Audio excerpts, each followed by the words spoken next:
are. Mr. Massie. Look at all the visitors. Visitors? You've got all kinds of visitors. Young lady, I have to tell you, you must be mistaken. You see, I've been here for a very long time. I don't get visitors anymore. Well, just look around. Look. My goodness. Child, you said visitors. This is the whole town. Yeah. How are all of you this afternoon? Good. My name is Braxton Massie. But you can, no thank you. But you can call me Brack. Before we get started tonight, I'd like to ask, are any of you from the Cane Valley section of the county? You are. Wonderful, so am I. Yes, that's where I was born. Quite a long time ago, I'm afraid. The year was 1854. In the early hours of a Wednesday morning, 12th of July, second born to Elsie and Henrietta Massie, my parents, who were descendants of pioneer settlers from Virginia. Now, I also had two brothers, Horace, Irvin, and a little sister named Molly. Now, we picked up from Cane Valley and relocated to Texas when I was quite small, but came back during my 13th year, right back to Cane Valley where we had came from. That's where I would spend the better part of my early life, before I met my wife, Susan. Susan was a Rice. We were married in 1877. Now, in the handful of years that followed, the Lord blessed us with three wonderful children. Sally and Hattie, two daughters, and a son named Horace, who of course shared the name with my brother.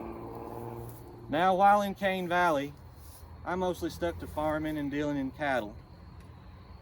I did venture into the mercantile business as a partner with J.W. and R.A. Sublett. However, that was until 1903 when I moved my family here into Columbia.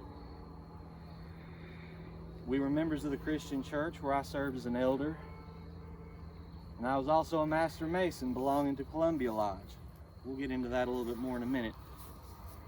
Now, some of the business ventures I explored into while in Columbia was I was the owner of a local library for many years, as well as a wholesale grocery.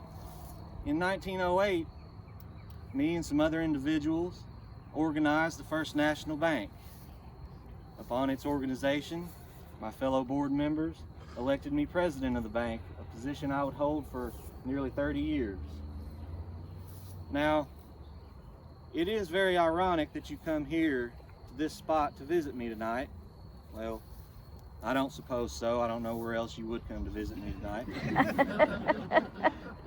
But you see, after I moved to Columbia, I spent a great deal of my life dealing with the upkeep and care and expansion of here where we stand right now, the city cemetery. You see, around the turn of the century, the city cemetery was only comprised of the original section that you all walked through to get here.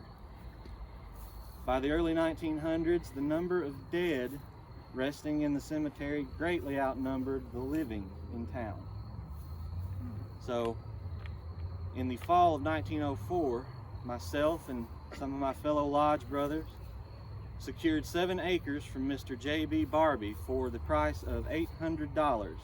Now, I know that's quite a sum of money, but it was to be known as the Masonic Burying Ground, not just for those of us in the lodge and our families, but we were in charge of the upkeep and the management as far as the sale of the lots. Now, while that took care of the overcrowding issue, there's one issue it did not take care of. You see, the area over here to my right, your left, was grown up into an enormous thicket. And I'll remind you as well, in the time that we're speaking of, here where we stand was not yet considered town. This was the outskirts of town. And the thicket had a very notorious reputation. It is where young people would sneak away to have some alone time. The most notorious of which occurred when a young lady and her male companion, we'll call him, were on their way into the thicket one afternoon when they were met face to face by none other than her husband and his female companion as they were exiting the thicket. Now what transpired in the next few minutes varies depending on who tells the story, but it is well documented that the four of them had their fair share of souvenirs to show for their time in the thicket, and by souvenirs I mean cuts and scrapes and scratches. But now you see what problem that posed for me personally was the thicket was actually on my property. You see, at the time I just lived right. Lord have mercy. What have you people done to my house? Oh, good heaven. Oh, I apologize. You all please forgive me for that rather unprofessional outburst. But if you will look right in that direction there, that unsightly blue building, that was my home.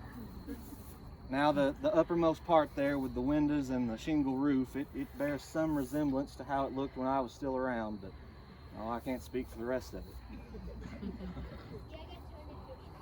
Anywho, where was I? Oh, the thicket.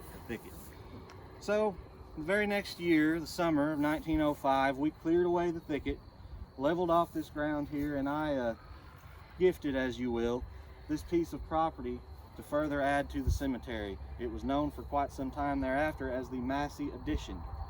At the same time in which the Massie Addition was being acquired, the roads and the paths that you see through the cemetery now are also being laid out to further help people travel through the cemetery without going over top of the graves. Now, Susan, my wife, a few years later in 1918, actually donated a section of the Massie Addition to the local Red Cross chapter to be used for the burial of Adair County soldiers, whether those who served and then passed away later in retirement, or the ones that may have been killed in war.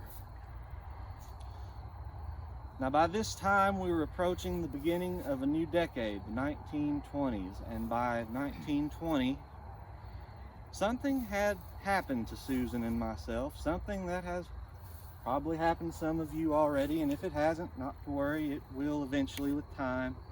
By the 1920s, Susan and myself had gotten old. Now, all of our children were grown. We'd been very fortunate up to this time because you see, in the time we lived in, youth was no guarantee of longevity.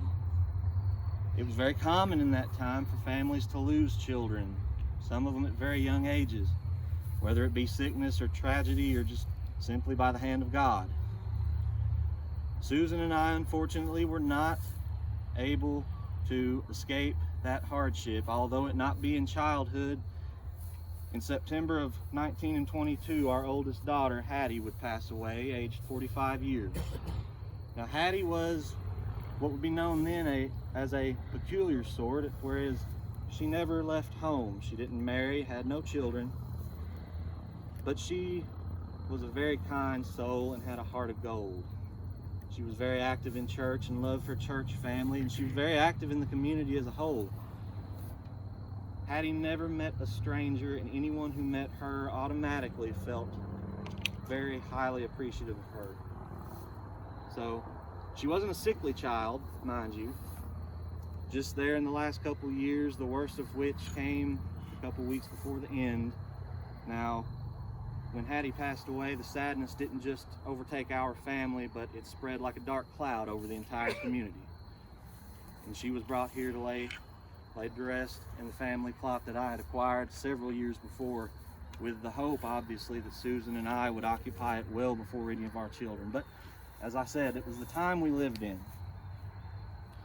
It was just a few years later that I would lose my wife, Susan, after 71 years of life. And she was brought to be laid to rest next to our daughter. Now, also in 1929, just a few months after Susan, a local gentleman by the name of W.C. Merle also passed away. His widow, was a lady by the name of Margaret Smith Merle. Now, Margaret and I, we became acquainted in the years following the passing of our spouses because we had a lot in common, obviously. We had both lived full lives, raised families, and we had lost the ones that we had built those lives with.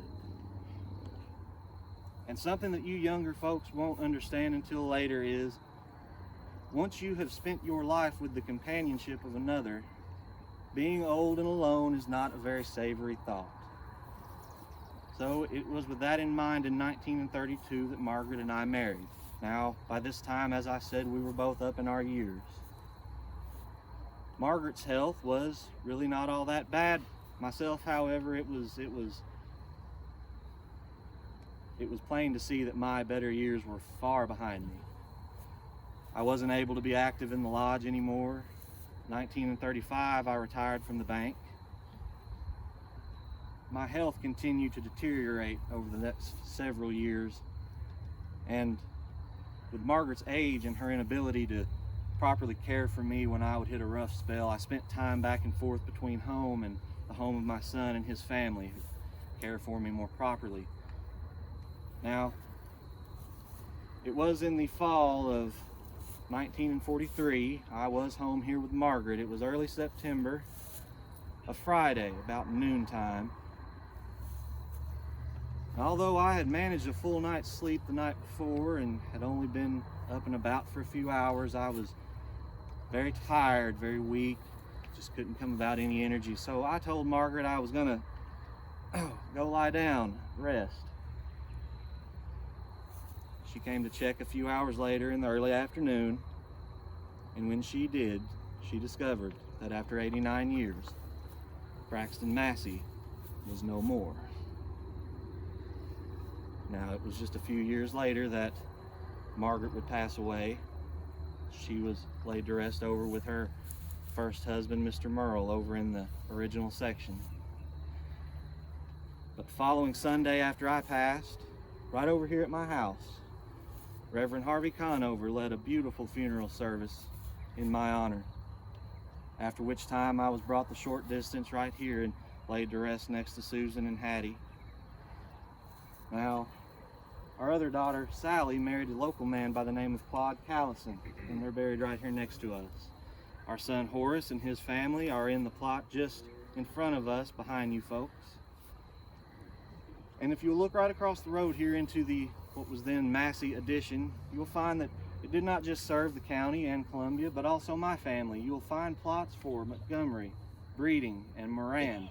Those are some of my grandchildren and their families. So, no matter where life took us, you see, in the end, we all ended up right back here together, as it should be. My goodness, I have kept you all out here far too long. Now, I do, before you leave, want to tell you just how much I appreciated your visit tonight.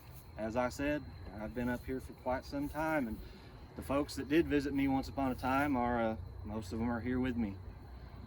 So I hope you enjoyed hearing me tell my story just as much as I enjoyed telling it to you. And I encourage each and every one of you to come up and visit anytime you'd like, whether it be me, my family, or any one of our neighbors, because we all have stories to tell. And please don't be afraid, we weren't all scoundrels. We didn't all make trips into the thicket.